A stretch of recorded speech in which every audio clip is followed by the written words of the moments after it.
Shabbat Shalom. If you had one shot or one opportunity to seize everything you've ever wanted in one moment, would you capture it or just let it slip? His palms are sweaty, knees weak, arms are heavy, there's vomit on his sweater already, mom's spaghetti, he's nervous. But on the surface he looks calm and ready to drop bombs. But he keeps on forgetting what he wrote down. The whole crowd goes so loud, he opens his mouth, but the words won't come out. He's choking how? Everybody's joking now. The clock's run out, time's up, over, blow. Snap back to reality. Oh, there goes gravity. Oh, there goes Rabbi. He choked. He's so mad, but he won't give up daddies. He knows he won't have it. He knows his whole back to these ropes that don't matter. He's dope, he knows that, but he's broke, he's so stagnant. He knows when he goes back to his mobile home, that's when it's back to the lab again. Yo, this old rhapsody, better go capture this moment and hope it don't pass him. You better lose yourself in the music the moment you own it. You better never let it go. You only get one shot. Do not miss your chance to blow. This opportunity comes once in a lifetime. Yo.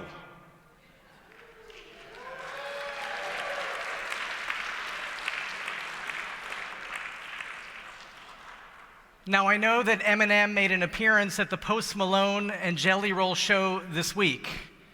I'm not him, in case you weren't sure. But as the chorus goes, you better lose yourself in the music, the moment. You own it. You never let it go. You only get one shot. Do not miss your chance. The opportunity comes once in a lifetime. This is our opportunity. And I would like to suggest on this Shabbat that the only way to truly find ourselves in the midst of 18 months of terror and fear, anger, grief, the only way to find ourselves is to lose ourselves. Hamas and its fundamentalist allies are strong, and their global intifada has long co-opted, radicalized, and blinded the efforts to achieve, the legitimate efforts to achieve a peaceful and prosperous Palestinian state. In their evil, they are ready to die for their cause and to kill for their cause, as we saw again this week. May Sarah and Yaron be remembered for a blessing. In turn, we must be willing to live for our cause. We must renew our efforts to proclaim freedom and liberty throughout this land and every land. And we must reinvigorate our commitment to our faith, to our country, and to our people. We must therefore lose ourselves in the music that is Judaism, and in doing so, we will find ourselves at joy, at hope, at peace with the eternal and with each other.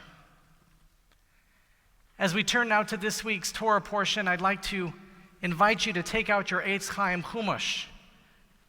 We are in Parashat Behar-Bechukotai. I'm just on the last words of page 739, but I'll turn in 1 second to page 740. And Talia spoke about it beautifully just a few minutes ago, but we have here the proclamation of Jubilee. The Torah tells us, V'kidashtem et shnat ha-chamishim shana.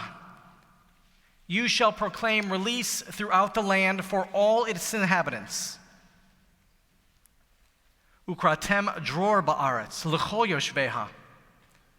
Yovel hiti yelachem, the Torah tells us, it shall be a jubilee for you. And each of you shall return to his holding, and each of you shall return to his family. V'shavtem ish el achuzato ve'ish el mishpachto tashuvu. It's an interesting and powerful verse. In its origin, it was all about economic justice. The Jubilee year, the fact that every 50 years we release all slaves, we release all indentured servants, we forgive all loans and all debts, and each and every person returns to their ancestral home. It's about economic justice. It's about making sure there is no such thing as a permanent underclass, and that every couple of generations every person has the opportunity to make themselves again. We know, of course, over the generations that this phrase has been borrowed and utilized for additional purposes. And of course, on the Liberty Bell, we know that it's written, "Proclaim liberty throughout the land." The founders of this great country, the United States of America, took this verse from our Torah portion today and said, the fundamental principle is that because all of us are created in God's image, we have the right to freedom. Proclaim liberty throughout the land. Now, the words themselves are interesting. You see, it says, "Ukratem dror ba'aretz." This word dror is another name for bird. What is a bird? An animal that can fly freely, unchained, unfettered. That's what we translate here as liberty, as freedom. The idea that nothing is holding us back. But I think in our own day and age, we might even see something interesting, which is if nothing is holding us back, if we've totally relinquished any claim or any hook or any connection to the land, to our heritage, then all we're doing is flying around in circles with no rest ahead of us. And so in response, the Torah says something brilliant. There's a shocker. Ukratem dror ba'aretz l'chol yoshveha. You shall proclaim this idea of freedom, of liberty throughout the land, which we might think means go and do whatever you want. Or as they tell high school and college graduates in the season, go find yourself. Do whatever you could possibly want. But the Torah tells us the answer. How do we go find ourselves? How do we really seize upon this freedom? V'shavtem ish el chuzato ve'ish el mishpachto tashuvu. Each and every person shall return to his or her heritage and family. How do we really come to know freedom? By embracing, hooking ourselves on to that which came before. We often know the metaphor that in order to really allow a tree to have its branches flourish outward, it needs strong roots below. And I think too often in our day and age, and especially in these last 18 months, 20 months since October 7th, what we've seen is, frankly, too few rules, too much injustice, too little willingness to come back to our roots and therefore find our branches. Because without a nest, our wings get tired. Now, just out of curiosity, how many of you listened this week to the great podcast from Dan Senor on the state of world Jewry? Pretty amazing, right? And just a sidebar, one of Dan Senor's frequent guests on his podcast, Haviv Redegur, is visiting Congregation Shaarey Zedek next month. I hope you'll be here for that. Among the amazing things that Dan Senor spoke about in his podcast was this great quote from Jonathan Sacks, Lord Rabbi Jonathan Sacks of blessed memory. For a nation to defend itself, it needs an army. But for a civilization to defend itself, it needs education. Thank God we live in a day and an age when we have a state of Israel and an army that can defend itself. Thank God over and over and over again. And thank God we live in a community in which Jewish education flourishes. In particular, Hillel Day School and the Frankel Jewish Academy, but also even our community religious schools, our community preschools, Jewish preschools, and Jewish camping. If we open ourselves up to the opportunity, Jewish education is everywhere. And I might suggest there's one more additional component, if I might humbly add to Rabbi Sachs's beautiful language. In order for a nation to survive and defend itself, it needs an army. In order for a civilization to survive and defend itself, it needs an education. But in order for a people, and for each and every individual to be able to thrive and celebrate and know joy and healing and blessing in the midst of the chaos that is our world, they need a house of worship to which to turn. Because God knows right now what I think we all need most is sanctuary. Here is where we find sanctuary. The Block family has demonstrated that each and every week for years. Thank you for being role models for all of us on what it means to devote yourself to a house of worship and to make Jewish living part of who and what your daily existence is. And I think so often as we are struggling to find meaning and purpose, wisdom and joy, we are looking everywhere else but in our own 4,000-year-old tradition. Here, in these sacred halls, is where we find meaning and purpose, wisdom and joy. There's a global intifada raging around us, and I don't know how to stop it. I know that we are obligated to call upon our community leaders, our elected officials, our college administration, and say to them, you have rules and you have laws, keep them. Hold people accountable for the decisions they make. Hold people accountable for the words they say. I know we're obligated to that. But our control is about that big. What can we control, though? We can control our own actions. We can control our own lives. We can choose whether or not we seek joy and meaning and wisdom, or if we flounder out there searching for something, trying to find ourselves without realizing that there is a nest to which we can return, that there are roots upon which we can rely.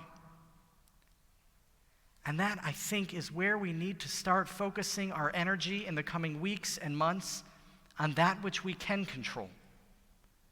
We can seek all of the blessings of life here in our sacred home. After all, that's what has kept the Jews alive for thousands of years of oppression and suffering. And that is not the inheritance we want our children to focus on, especially when we offer our kids so much by way of wisdom and joy. That's the inheritance to which we want to return. And it's up to us, each and every one of us, we have the power and the ability to choose to do Jewish, and thereby each and every day combat the global intifada that ranges around us. Now, it's not easy, and I'm not suggesting it's easy. There's a great story from many centuries ago about a rabbi who was going for a walk with a soap maker. Now, I know this happens all the time nowadays. The rabbi's out for a walk with the soap maker. And sure enough, they're walking beside a park. And what do they see at the park? They see children at play. And the rabbi and the soap maker, S-O-A-P, the soap maker are engaged in conversation. And the soap maker says to the rabbi, "Rabbi, I don't get this Judaism thing. Look at the world around us. Is it really making anything better? Is it making anyone better? Rabbi, I'm looking at this Judaism thing, and I know I don't come to shul much, but I can't see any purpose in starting now." And in just that moment, a ball comes whizzing by, and the rabbi, with his cat-like reflexes, grabs the ball. Because you know, all of us rabbis, we have cat-like reflexes. And he grabs the ball, and the rabbi looks down at these children who came chasing after the ball. And the rabbi says to the soap maker, look at these kids. They're so dirty. The kids are filled with filth. Soap maker, I don't think you're doing your job very well. Look how filthy these kids are. Rabbi, you know, they're children. At the end of their playing, they'll go home. Their parents will make them use my soap. They'll wash up, they'll get perfectly clean, and they'll look good as new. Rabbi, they just have to go home and use the soap. Interesting, the rabbi says. Judaism is a lot like soap. It only works if you use it. We are in difficult times. We've experienced yet another loss this week at the beautiful young couple who was murdered because their murderer thought they might be Jews standing outside a Jewish institution. The global intifada is raging around us. And we have a choice. And I would like to invite each of us in this moment to find ourselves by choosing to lose ourselves. We lose ourselves in the music of the prayers. We lose ourselves in the rhythm of the joyful life cycle events. We lose ourselves in the love of family and of community that happens right here within the synagogue. We lose ourselves by closing our eyes and giving thanks for all the blessings of our life. We find ourselves by losing ourselves. So if you had just one moment, one opportunity, I hope you'll choose to do Jewish. If you want to find yourself, allow me to invite you to lose yourself by coming to shul, surrounding yourself with amazing people and community. Lose yourself in sanctuary. Lose yourself in prayer. Lose yourself in Torah study. Lose yourself in performing acts of loving kindness for our people. And in so doing, may we find love and joy, meaning, wisdom, understanding, compassion, faith, hope, and peace. Adonai ozi amo yitain, Adonai yivarech et amo v'shalom. May God bless us with the strength to protect ourselves and to lose ourselves in all the good that is Judaism.